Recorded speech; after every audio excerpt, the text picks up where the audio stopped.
Les amis, moi je suis rentrée au collège en 2000. Mon carnet de correspondance ressemblait à ça.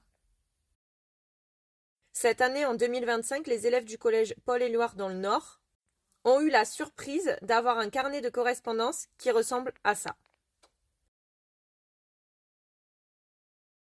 Un carnet de correspondance sur lequel il y a écrit le make-up pour tous avec des hommes en photo maquillés. Alors déjà, qu'est-ce que ça vient faire sur un carnet de correspondance? Qu'est-ce que ça vient faire à l'école publique, à l'école de la République? Je comprends pas. Alors, qu'il y ait des hommes qui se maquillent grand bien leur face, ça ne me dérange pas, mais qu'est-ce que ça vient faire sur un carnet de correspondance de l'école? Pourquoi vouloir pervertir, endoctriner nos enfants? Parce que le but de l'État, c'est clairement ça. Parce que ça, c'est pas l'œuvre d'une seule personne de l'éducation nationale. Il y a eu une concertation avant de faire imprimer ce carnet de correspondance. C'est très très grave.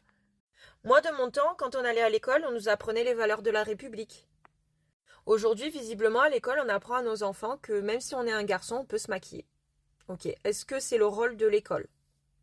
Il faut se réveiller, il y a un très très très gros problème dans ce pays. Vouloir pervertir comme ça les enfants dès leur plus jeune âge, c'est grave. Je trouve qu'aujourd'hui, c'est très très angoissant pour un parent d'élever ses enfants en France, vraiment. Donc maintenant, les enfants à l'école, c'est les cours à l'éducation sexuelle dès la maternelle.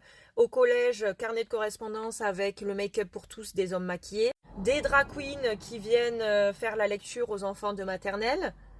En même temps, si on se souvient bien, fête de la musique il y a quelques années à l'Élysée de Macron, c'était des drag queens qui chantaient et qui dansaient à moitié à poil.